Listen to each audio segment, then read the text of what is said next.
Asia-Pacific markets are all in the green after Federal Reserve Chair Jerome Powell said it would take a while for policymakers to evaluate the current state of inflation and kept the timing of interest rate cuts uncertain. Now, all European markets also closed higher yesterday after inflation fell more than expected. Banks represented the best sector with a gain of 1.5%. The UK's FTSE 100, though, remained flat. Prices in the 20-nation Eurozone eased to 2.4% in March, lower than the 2.6% forecast in polls. The core rate of inflation, excluding energy, food, alcohol and tobacco, cooled from 3.1% to 2.9%, and that's also coming in below expectations. In the euro area, unemployment rate also stood at 6.5% in February, stable against January, but down from 6.6% in February 2023. Let's bring in Russ Mould, Investment Director at AJ Bell, and he joins us now live from London. Thank you for being with us. So if we look at the two different economic environments in Europe, on the one hand, inflation is coming down, and we can't say the same thing about the US, although many economists say the US economy is in a Goldilocks period. What's happening in these two different inflation environments? Good morning, Ludovic. You're quite right. American inflation seems to be potentially re-accelerating. If you look at the last month's data for the consumer price index, the producer price or factory gate index, and also the Federal Reserve's preferred measure, the personal consumption expenditure index, they all accelerated. Whereas in Europe, we are getting a little bit of a cooling and a slowdown in the rate of price growth. I guess one difference is the economy is just running much hotter. A 3.2% annualized growth rate in the fourth quarter of last year, whereas Europe's economic engines of France and Germany and Italy were basically flatlining. Why is America's economy growing faster? One of the reasons, at least, is rampant federal spending.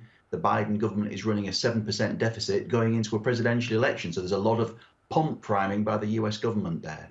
Very, very interesting. And given inflation figure in Europe, do you now expect the ECB to start cutting rates before the Bank of England and the Federal Reserve at this point? What sort of trajectory do you have in mind? I mean, they were the last to raise, so I'm sure they'll be very keen to cut when they can. I guess the difficulty is, as you pointed out, the core inflation rate of 2.9% is still above target. And services inflation, that was 4%. So there are still some elements of the inflation equation that are very, very sticky. And that will be one challenge that President Christine Lagarde and her colleagues will be facing when they set policy at the next meeting on the 11th of April. I still think there's a feeling in the markets that the central banks may well perhaps try and coordinate their action a little bit, as perhaps we've seen them do in the past. A question on currency, then. If the ECB were to be the first cutting rates in June, do you expect the euro to weaken against some currencies, such as the dollar, in the lead up to June? I admit, Ludovic, my forecasting record for currencies is absolutely terrible. There's definitely a logic to what you say there. That if Europe moves first, you would perhaps expect the euro to weaken. It has lost around 3% against the dollar this year.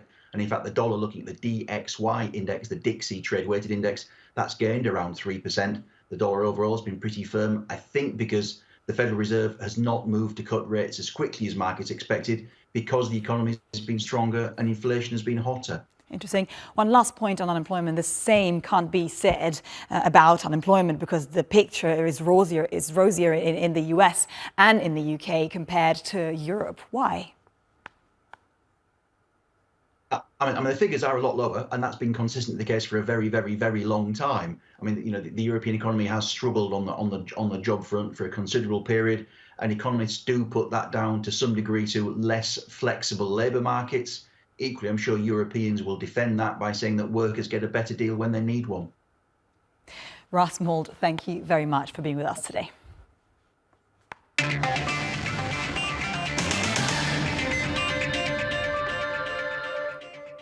And now let's take a quick look at some of the top stories from around the world. Turkish Airlines more than doubled its earnings last year thanks to a 16% jump in passenger numbers. Net profit at Turkey's flag carrier came in at just above $6 billion, up by 120% from the previous year. The company has also reported a nearly 14% jump in revenue to a record $20.9 billion. Disney has defeated a challenge to its board from activist investors, ending one of the most contentious proxy fights in years. The entertainment giant said shareholders had voted in favor of its 12 nominees by a substantial margin. The decision is a big vote of confidence for CEO Bob Iger, who is widely considered to be Hollywood's most powerful executive. Two activist investors had sought seats in the company's board of directors over concerns about Iger's succession planning. Ford Motors has reported a 6.8% rise in auto sales in the first quarter, driven by demand for its pickup trucks and hybrids. Sales of their cheaper model, the Maverick pickup truck, increased by almost 82%. To meet this demand, Ford has boosted production capacity late last year. Shares of Ford has risen by over 7% in the past month, rising by 2% after the report was announced. And LATAM Airlines has begun the process of relisting American depository receipts on the New York Stock Exchange. The company said the process involves requirements from the New York Stock Exchange and U.S. Securities and Exchange Commission, a process that could take 6 months. The carrier traded ADRs on the U.S. Stock Exchange before declaring bankruptcy in 2020.